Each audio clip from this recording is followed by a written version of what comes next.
नमस्कार दोस्तों, एक बार फिर आप सभी का स्वागत है आपके अपने YouTube channel maths mania by Ram Singh में। दोस्तों maths mania by Ram Singh में दोस्तों अपन इस चैनल के अंदर परसेंटेज शुरू कर चुके थे और परसेंटेज में अपन ने क्वेश्चन नंबर 1 से लेके क्वेश्चन नंबर 40 कर लिया था। आज अपन क्वेश्चन नंबर 41 से क्वेश्चन नंबर 50 और आगे अपन सिलसिला जारी रखेंगे।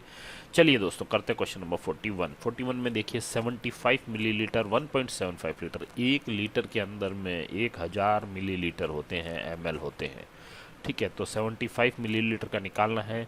1.75 इंटू 1000, क्योंकि ml है तो ml में एक ही यूनिट में होनी चाहिए, एक जैसे ही होने चाहिए, ये अलग अलग नहीं होने चाहिए, इसलिए एक जैसा बना दिए हैं। 0.000 10 से जब गुणा होगा तो ये आ जाएगा 75 बटे में 17.5। और जब आप 17 का भाग देंगे इसमें तो 4 बार जाएगा और आप 4 होगा, वो उत्तर है। ये उत्तर नहीं, ये उत्तर नहीं, ये उत्तर नहीं, ये उत्तर। कहानी खत्म। चलिए अपन चलते हैं अगले सवाल में। 30 quintal 2 metric ton, 1 metric ton में 20 क्विंटल होता है। क्विंटल होता है, 1 मीट्रिक टन में 20 क्विंटल होता है। तो जब 1 मीट्रिक टन में 20 क्विंटल होता है तो आप यहां से अंदाजा लगा सकते हैं, सॉरी 10 क्विंटल होता है, sorry sorry sorry 1 metric ton में 10 क्विंटल होता है। तो ये कितना है, 2 मीट्रिक टन है, तो ये 30 क्विंटल बटे में 20 क्विंटल गुणा में 100। जीरो से जीरो गया, कितना आया, 300 बटे 2 कितना होता है, 150%। कहानी खत्म, 150% आपका उत्तर। क्वेश्चन नंबर 43 देखिए, अंडर रूट के अंदर है 80 गुणा में 7.2 बटे में 100। ठीक है, जीरो से ना काटिए, 4 से 25 बार, 4 से ये जीरो तो इससे चलेगा, 4 दूनी 8। ठीक है, 72 दूनी 144, तो अंडर रूट में क्या आ गया, 144 बटे में 25। 25 का 5 बाहर, 144 का 12 बार, जब 12 का भाग 5 में दोगे तो 2.4। आपका उत्तर क्या, ऑप्शन नंबर सी। अच्छा, मैंने डायरेक्ट 2.4 कैसे लिखा, बिना डिवाइड किए बिना भाग दिए लिख दिया। मुझे पता था कि अगर 12 में 10 का भाग दूंगा तो कितना आएगा, 1.2, और 5 का दूंगा तो इसका दुगुना आएगा, तो 1.12 दूनी 24 कर दिया मैंने सीधा, और 2.4 लिख दिया। ठीक है, तो ये क्या है, ये प्रैक्टिस से आती है चीज़ें दोस्तों। वापस समझना, अगर मुझे 12 में 10 का भाग देना होता तो ये आता है 1.2। मैंने क्या किया, 5 का भाग देना मतलब इसका आधा देना, तो ये दुगुना हो जाएगा, ये दुगुना होगा तो इंटू 2 कर दिया, कितना आया 2.4 आपका उत्तर। इसलिए मैं डायरेक्ट लिख दिया 2.4। ये प्रैक्टिस से आती चीज़ें। चलिए क्वेश्चन नंबर 44 की तरफ बढ़ते हैं। किसी भिन्न के अंश में 15%, 15% का जो भिन्न होता है दोस्तों वो होता है 15 बटे में 100, और ये 5 3 15 और 20 5 से काट दिया दोनों, वो 3/20।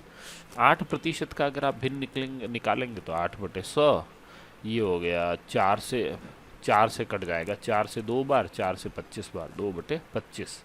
ठीक है, अब इसने क्या कहा है कि वृद्धि और कमी करने के बाद मूल भिन्न क्या है। अच्छा, मूल भिन्न देखना है तो वृद्धि किस में, अंश में करनी है, तो 15% वाला ये है, तो 20 था पहले, अंश कितना था पहले, ओह सॉरी, पहले अंश कितना था, पहले अंश था 20। अब वृद्धि हो गई है तो ये कितना है, 3 बढ़ गया है, 20 पे 3 बढ़ेगा कितना हो जाएगा 23, और ये अंश हो गया x। अच्छा, नीचे क्या है, नीचे है अभी 25 था और 2 कम हो गया है तो कितना हो जाएगा 23 हो जाएगा, 23 बटे में 25 y हो जाएगा। उल्टा कर लेंगे, 23 गुना में 25 बटे में x, ऊपर नीचे आ जाएगा 23 गुणा में 20y। ठीक है, बराबर में इसने कहा 15/16 हो जाता है।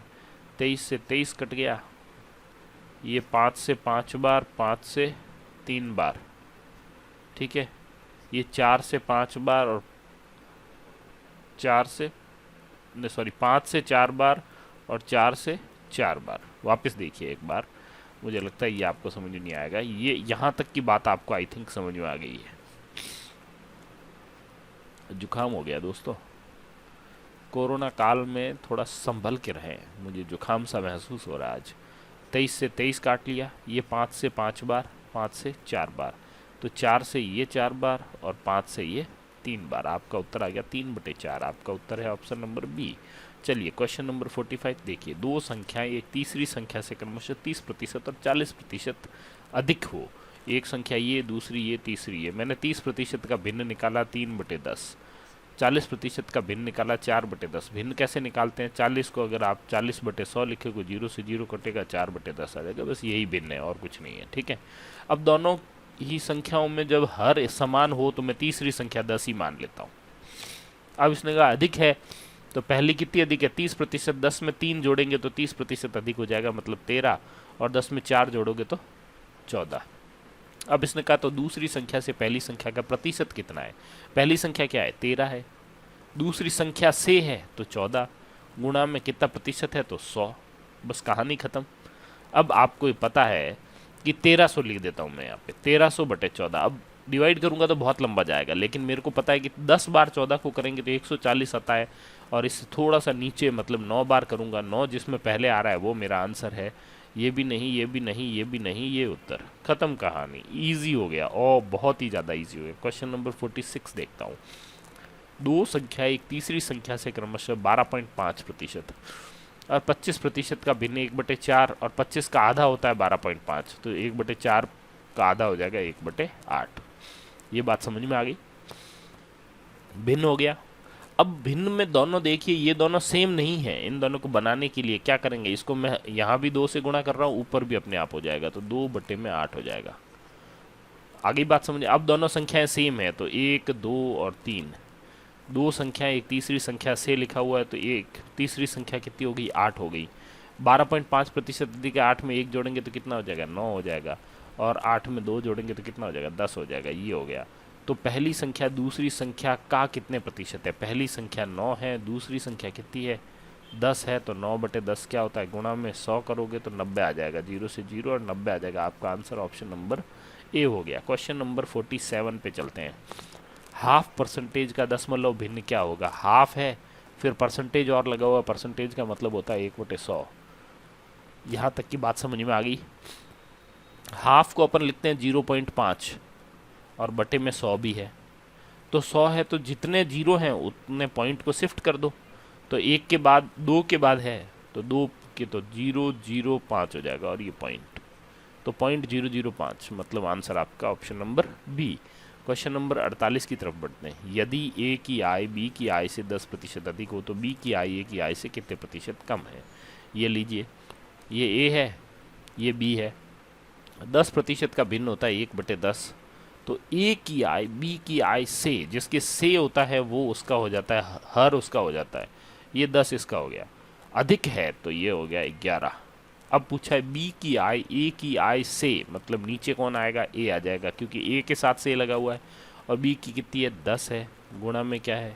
100, तो ये लो 1000 हो गया, बट्टे में 11। आपको पता है कि 11 9 बार जाएगा तो 99, 1 0, तो बस 10/11, 10/9, 1/11। आपका उत्तर हो गया ऑप्शन नंबर सी। बस इतना सा आपको पता रखना है, और आपको इसमें कुछ भी पता नहीं रखना है। चलें आगे। चलिए, क्वेश्चन नंबर 49। यदि नीता का वेतन पायल के वेतन से 25% अधिक है, 25% का भिन्न क्या है? 1/4। ये नीता हो गई, ये पायल हो गई। किसके साथ लगा है? पायल के वेतन से नीता का वेतन जो है, नीता का वेतन पर पायल के वेतन से 25% अधिक है, तो पायल का वेतन कितना हो गया? आपने लिख दिया 4, क्यों? मैंने कहा था जिसके साथ से लगा हो उसका ये हो जाता है, ठीक है। और नीता अधिक है तो नीता कितनी हो गई? 5 हो गई। तो पायल का वेतन नीता के वेतन से कितने प्रतिशत है? पायल का वेतन कितना है? 4। और किससे पूछ रहा है ये? कितने प्रतिशत कम है? तो 1 कम है। देखो 5 से 4 कितना कम होता है? 1 कम होता है, तो 1 कम है किससे? 5, नीता से। तो 1/5 क्या होता है? 20%। उत्तर आपका 20%।